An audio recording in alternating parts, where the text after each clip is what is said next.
नमस्कार दोस्तों, आदाब, सत श्री अकाल, राम राम। कैसे हैं आप सब लोग? सब लोग अच्छे होंगे। तो चालू करते हैं। आज दूसरा चैप्टर है मुगल साम्राज्य का। मुगल साम्राज्य पहला मैंने पढ़ा दिया है। अगर आप ना देखे हों तो T20 चैनल को सब्सक्राइब कर लें और उस वीडियो को देख लें, उसके बाद ये देखें। ठीक है, पहले उसको देखें फिर देखें इसको। तो देखो, मैंने मुगल साम्राज्य के बारे में, बाबर के बारे में बता दिया था कि मुगल साम्राज्य का जो वास्तविक संस्थापक था, जो संस्थापक था, वो कौन था? बाबर था। अब बाबर के चार पुत्र होते हैं। उसमें कौन कौन से चार पुत्र थे?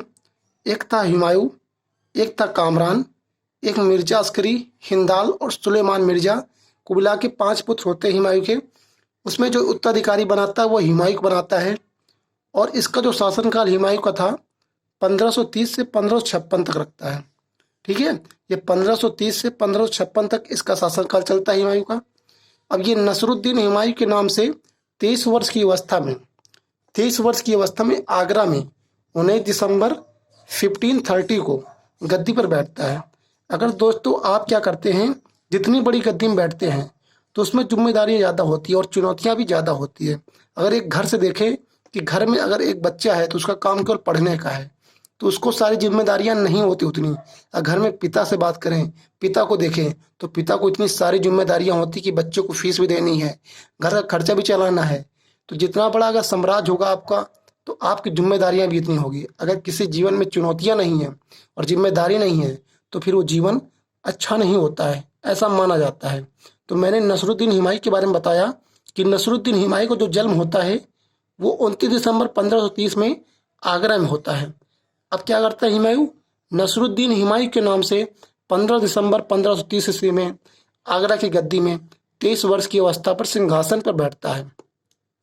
जब ये सिंहासन में बैठ जाता है तो फिर क्या होता है, इसने अपने आप को क्या किया, जब सिंहासन में बैठ जाता है तो ये उसके बाद वहां पर एक शासक होता है और शासक आगरा का शासक बनने के लिए कोशिश करता है। तो शासक वहां का नहीं, एक बदख्शा होता है, तो बदख्शा का ये सूबेदार बनता है। तो इतना याद करना है कि हुमायूं 1530 से 1556 तक इसका शासनकाल रहा और ये नसरुद्दीन हुमायूं के नाम से गद्दी पर बैठता है और 19 दिसंबर 1530 को 30 वर्ष की अवस्था में राजा बन जाता है। आप क्या करते हैं, जब आवश्यकता से अधिक जब आपको धन मिल जाता है और बिना कुछ काम किए आप अगर राजा बन जाते हैं या कोई जॉब पा जाते हैं, कुछ भी करते हैं, तो आप उसकी इज्जत नहीं करते हैं। उसी प्रकार ये हुमायूं भी था। अब 23 वर्ष की अवस्था में राजा बन जाता है, खूब अय्याशी करता है। इसके दो शौक रहते हैं, और यह कन्या ही मान लो, ये शौक मान लो। भाई जब राजा आप बनते हो, राजा के बेटे बनते हो, आपके पास पैसा होता है, खूब अय्याशी करते हो, खूब पैसा लुटाते हो, पैसा को पैसा नहीं समझते। उसी प्रकार ये हुमायूं भी था। ये दो चीज का शौक ही था, एक तो स्त्री और दूसरा जो था इसका अफीम शौक था। तो क्या करता था, जितना भी पैसा था यह स्त्रियों और अफीम में लुटाता था। अब क्या हुआ, ये 23 वर्ष की अवस्था में राजा बन गया, सूबेदार बना बदख्शा का, जो हुमायूं बना। भाई बदख्शा का सूबेदार फिर बनता है हुमायूं। अब क्या हुआ था, मगर ये होता है भाई, अब आपको जो जिम्मेदारी दी गई है वो जिम्मेदारी जरूर निभाना है। क्योंकि जो बाबर है, आपसे इससे पहले बाबर पड़े हुए हैं, उनके चार बेटे थे। उनमें से हुमायूं भी था, कामरान भी था, अस्करी भी था, सुलेमान भी था और सुलेमान मिर्जा भी था। इतने लोग थे। अब क्या हुआ था, इसकी जिम्मेदारी थी, तो इसने क्या किया, सभी के अपने पिता के निर्देश अनुसार, भाई पिता ने इसको निर्देश दिया था कि हुमायूं ऐसा करना कि मैं आपको उत्तराधिकारी बना रहा हूँ, मगर जीवन में अपने भाइयों का हिस्सा मत मारना। तो इसने क्या किया था, अपने भाइयों को हिस्सा उनको प्रदान कर दिया था। तो कामरान को क्या किया था, कामरान को काबुल या कंधार का क्षेत्र दे दिया। मिर्जा अस्करी जो था उसको संभलपुर का दे दिया। मिर्जा हिंदाल को अलवर या मेवाड़ जो राजस्थान पड़ता है वहां दे दिया। और सुलेमान मिर्जा को बदख्शा प्रदेश दे दिया, जो कि पहले ये सूबेदार हुआ करता था। तो इतनी बात आपको ध्यान रखनी है, समझनी है और अपने नोट्स में नोट कर लेना है कि कामरान को काबुल या कंधार का क्षेत्र देता है, जो कि हुमायूं का एक भाई है। इसका एक तीसरा भाई है, एक हो गया हुमायूं, दूसरा कामरान और तीसरा मिर्जा अस्करी। मिर्जा अस्करी को संभलपुर दे देता है। फिर मिर्जा जो हिंदाल होता है उसको अलवर और मेवाड़ दे देता है और मिर्जा सुलेमान को देता है बदख्शा प्रदेश। तो भाई इतना सब देता है वो। और देने के बाद क्या करता है, जब राजा होता है तो पैसा बहुत ज्यादा होता है उसके, भाई उसके पास पूरा जो जीवन होता है।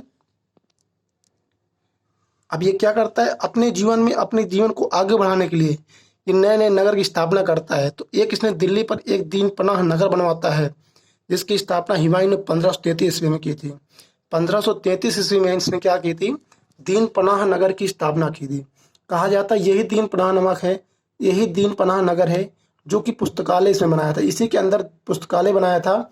उस पुस्तकालय का नाम शेर कुछ ऐसे करके शेर मंडल है। इस दीन पनाह नगर के अंदर क्या बनाया था, उसने एक पुस्तकालय बनाया था, जिस पुस्तकालय से गिरने से इसकी मृत्यु हो जाती है। तो हुमायूं को याद रखना है कि हुमायूं ने दीन पनाह नगर में, दीन पनाह नगर है उसमें शेर मंडल नाम का एक क्या पुस्तकालय बनाया था 1533 ईस्वी में। अब देखो इसने कुछ युद्ध भी लड़े। युद्ध में एक युद्ध का क्रम देखें तो इसका एक युद्ध था चौसा का युद्ध। क्या हुआ, चौसा का युद्ध। अब जब आप क्या करोगे, आप अफीम के नशे में चूर रहोगे और स्त्रियों के संग में रहोगे और पैसा लुटाओगे, अयासी करोगे, तो आप युद्ध में कहाँ जीत पाओगे, आपके दम नहीं बचेगी, आप आगे बढ़ नहीं पाएंगे। तो सबसे पहले अपने राज्य को देखना होता है, राजा को। तो चौसा का युद्ध होता है इसी बीच में 1539 में। तो आपको ये याद रखना, 25 जून इतना इंपॉर्टेंट नहीं, अगर याद रख पाओ तो ठीक है, नहीं तो आपको इतना याद रखना है कि चौसा का जो युद्ध होता है 1539 में शेर खां प्लस हुमायूं के बीच में होता है। इसमें शेर खां जीत जाता है। कैसे नहीं जीत जाएगा, क्योंकि हुमायूं क्या करता है, नशे में चूर रहता है और ये अफीम का बहुत बड़ा शौकीन रहता है और सुंदर सुंदर कन्याओं के बीच में डांस किया करता है और यहाँ पर अपना पूरा जीवन व्यतीत करता है, अपना पूरा जीवन नष्ट कर देता है। और इसने क्या किया, फिर ये चौसा के युद्ध 1539 में शेर खां जीत जाता है। जब शेर खां जीत जाता है तो शेर खां ने क्या की, इस युद्ध में, अब क्वेश्चन बनता है, शेर खां ने शेरशाह की पदवी किस युद्ध में दी थी, तो चौसा के युद्ध में दी थी। कब हुआ था, 1539 में हुआ था। फिर इसके बाद 1540 में क्या होता है, बिलग्राम कन्नौज का भी युद्ध होता है, जो कि शेर खां प्लस हुमायूं के बीच में होता है। अब शेर खां उसकी कमी पहचान गया है, किसकी, हुमायूं की, क्योंकि इसका शौक क्या है, इसका शौक है अफीम और सुंदर सुंदर कन्याएं। अगर इसके राज्य में भेज दी जाए तो मेरा काम बन जाएगा। तो शेर शाह खां क्या करता है कि इसके राज्य में क्या करता है, बिलग्राम जो कि युद्ध होता है कन्नौज और बिलग्राम का युद्ध 1540 में होता है, इसके राज्य में, हुमायूं के राज्य में शेर खां ने सुंदर कन्याएं और अफीम भेज दी। अब हुमायूं और उसकी सेना पूरी नशे भूत और नशा पीकर पूरा लौट रहे हैं और डांस देख रहे हैं, गाना सुन रहे हैं, रिंग रिंगा हमका हाउ चाहिए, ये सब गाने सुन रहे हैं, सब आगे वो कर रहे हैं। शेर खां इसी का फायदा उठाता है और शेर खां बिलग्राम और कन्नौज का युद्ध जीत जाता है। तो आपको याद रखना है कि बिलग्राम या कन्नौज का युद्ध 1540 में होता है, जिसमें शेर खां हुमायूं के बीच लड़ाई होती है और शेर खां जीत जाता है इसमें। अब क्या होता है, शेर खां जब जीत जाता है तो हुमायूं अब दौड़ते हुए भागते हुए, एक नदी थी, नदी से भागते हुए वहां पर एक इंसान बैठा रहता है। उस इंसान का जो नाम था, जिसे हम कह सकते हैं कि भाई जो जो वहां पर होते हैं ना, केवट, केवट कह सकते हैं, जो कि नाव खेता है। तो उसने उसकी क्या की, हुमायूं की रक्षा की और फिर जाता है, इसको राणा सांगा रहते हैं, तो वहां पर जाकर हुमायूं शरण लेता है। और हुमायूं शरण लेता है, जब इंसान चाहे इतना भी हार जाए, अगर उसके कर्म खराब है, कर्म खराब है, तो वो अपना जीवन में कहीं भी रहे, कितनी भी अच्छी जगह रहे, मगर अपना रंग जरूर दिखा देगा। अब क्या होता है, अब ये हुमायूं शेर वहीं पर रहता है अपने दोस्त के पास। तो वहां पर एक होते हैं कन्या, कन्या से नजर मिलती है, नजर से नजर मिली और उसका नाम था हमीदा बानो बेगम, जो कि कौन थी, इसके भाई जो हिंदाल था उसके आध्यात्मिक गुरु की पुत्री थी। और हिंदाल के आध्यात्मिक गुरु कौन थे, उनके आध्यात्मिक गुरु थे मीर बाबा उर्फ मीर अली अकबर जामी। आपको इतना याद रखना है कि हुमायूं ने अपने भाई के आध्यात्मिक गुरु, उनका नाम था मीर बाबा उर्फ मीर अली अकबर जामी, के पुत्री से ब्याह करता है हमीदा बानो से, बेगम से। हमीदा बानो तैयार नहीं होती है, शादी के लिए प्रस्ताव रखता है हुमायूं, कहता है कि मुझे आपसे शादी करनी है। तो हमीदा बानो मना कर देती है। जब मना कर देती है तो वो क्या करता है कि हमीदा बानो बेगम को और उसके पिताजी को मरवा दिया जाए। तो हमीदा बानो बेगम कहती, मैं तो जानू मजाक कर रही थी, मुझे शादी करनी है। तो हुमायूं कहता, मैं कौन सा वो कर रहा था, मैं भी तो मजाक कर रहा था। तो फिर क्या होता है कि जो इनकी मीर बाबा उर्फ अली अकबर जामी की जो पुत्री होती है हमीदा बानो बेगम, उनसे हुमायूं की शादी हो जाती है। हुमायूं की शादी होती है। अब क्या होता है, शादी होने के बाद कुछ कुछ होता है। तो होने के बाद क्या होता है, हमीदा बानो बेगम से एक पुत्र जन्म लेता है, आपको उसका नाम है अकबर महान।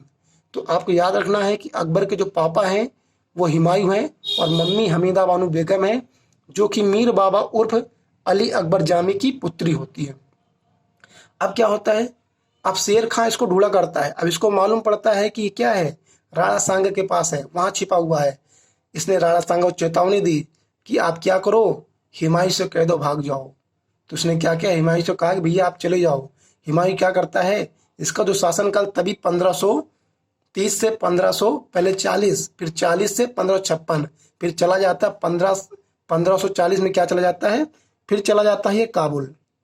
ठीक है, फिर क्या कर सकता है, उसके बाद फिर चला जाता है सिंध, काबुल नहीं जाता सॉरी, बिलग्राम के युद्ध के बाद, जब बिलग्राम का युद्ध होता है उसके बाद क्या करता है, शादी करता है, एक बच्चे का जन्म होता है, उसका नाम अकबर। उसके बाद युद्ध के बाद क्या होता है, सिंध चला जाता है और 15 वर्षों तक क्या किया, घुमक्कड़ों का जीवन व्यतीत किया। अब इसके जीवन से हमको सीख भी सीखनी है। हमको हिस्ट्री हिंदू या मुस्लिम बनकर नहीं पढ़ना है। अगर आप हिंदू बनकर पढ़ते हो हिस्ट्री को तो उसकी जो अच्छाइयाँ हैं वो खो दोगे। अगर आप मुस्लिम बनकर पढ़ते हो तो उसकी जो बुराइयां हैं वो खो दोगे। इसलिए हमको हिस्ट्री हिंदू या मुस्लिम बनकर नहीं पढ़ना है, हमको एक स्टूडेंट के रूप में पढ़ना है। तो क्या करता, 15 साल तक जो एक राजा रहता है हुमायूं, राजा जो रहता है हुमायूं 15 साल में, 15 साल तक एक घुमक्कड़ का जीवन व्यतीत करता है। फिर लास्ट के 3 साल में फिर अपनी सेना का निर्माण करता है और फिर युद्ध लड़ता है। युद्ध लड़ता है, देवरा का युद्ध लड़ता है, चौसा का युद्ध, बिलग्राम का युद्ध, इसमें सब ये हार जाता है। 1531 होता है देवरा का, चौसा 1539, बिलग्राम का 1540। फिर होता है 1555 को, वो क्या होता है, लौट कर आता है, कम बैक हुमायूं, हुमायूं फिर आता है और 1555 में सरहिंद का युद्ध लड़ता है और जीत जाता है। अब जब जीत जाता है तो पैसा भाई, अयास तो पहले ही था, ये अयास पहले था ये अयासी था। फिर ये वही काम चालू कर देता है और क्या करता है, दीन पनाह भवन की स्थापना करता है 1556 ईस्वी में। 1556 ईस्वी में अब आपको ये याद रखना है कि दीन पनाह नगर की स्थापना जो की थी वो नगर था 1533 ईस्वी में। और जब जीत जाता है सरहिंद का युद्ध 1555 का, तो उसमें दीन पनाह नगर के यानी भवन की स्थापना करता है। नगर की दीन पनाह की बात करें तो 1533 में, अब भवन की स्थापना करें तो 1556 में करता है। अब 1556 में दीन पनाह नगर की स्थापना करता है, भवन की स्थापना करता है, सॉरी 1556 में दीन पनाह भवन की स्थापना करता है और उसके अंदर शेरे मंडल की स्थापना करता है, जो कि एक पुस्तकालय होता है। और क्या करता है, वो नशे से चूर रहता है, अफीम पिए रहता है और अपने पुस्तकालय में पढ़ने के लिए जाता है।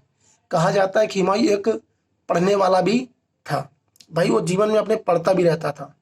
तो क्या होता है, अपने पुस्तकालय में जाता है, शेरे मंडल जो कि दीन पनाह भवन के अंदर बनी हुई है, वहां जाता है, तभी उसको अजान की आवाज़ सुनाई देती है और वो अफीम के नशे में धुत रहता है और वहां से भागता है और वहां चिल्लाता है अल्लाहू अकबर और वहीं की सीढ़ियों पर गिर जाता है और गिरने के बाद क्या हो जाती है, उसकी मृत्यु हो जाती है। तो इतनी बात आपको याद रखनी दोस्तों। 1556 में दीन पनाह भवन में एक पुस्तकालय है, उसका नाम है शेरे मंडल। शेरे मंडल से हुमायूं की गिरकर मृत्यु हो जाती है। अब क्या होता है, इसमें एक रहता है लेखक, उसका नाम है लेनिन। लेनिन ने क्या किया इसके बारे में, लेनिन ने इसके बारे में बताया है कि हुमायूं गिरते पड़ते इस जीवन से मुक्त हो गया, ठीक उसी तरह जिस तरह तमाम जिंदगी पर गिरते पड़ते चलता रहा। क्योंकि उसके जीवन में आपने देखा, पहले वो राजा बना था, 23 वर्ष की अवस्था में राजा बन जाता है और फिर एकदम भिखारी बन जाता है, फिर से राजा बनता है। तो जीवन में कभी हार नहीं माननी चाहिए, क्योंकि अगर आपको सफल बनना है व्यक्ति, तो सफल के पहले आप देखते हो असफल आता है, तो असफल में आ हटाकर आपको सफल बनना है। तो इसकी क्या है, एक कह सकते हैं हुमायूंनामा पुस्तक है जो कि इसके बारे में लिखा है और इसकी पत्नी गुलबदन बेगम लिखती है। तो इसकी बेगम भाई राजा है, उसकी 4-5 बीबियाँ होती हैं। ठीक है, हुमायूंनामा गुलबदन बेगम में लिखी है। ठीक है, तो याद रखना 1 जनवरी 1556 में इसकी मृत्यु हो जाती है। तो इतना आपको याद रखना है। तो ये मुगल प्रशासन का दूसरा जो पार्ट था ये इसी पे खत्म हो गया। ठीक है, आपको कैसा लगा कमेंट पे लिख कर जरूर बताएं और बताएं कैसी क्लास लगी और सब्सक्राइब करें, शेयर करें। नमस्कार, धन्यवाद, सत श्री अकाल, आदाब, बाय बाय।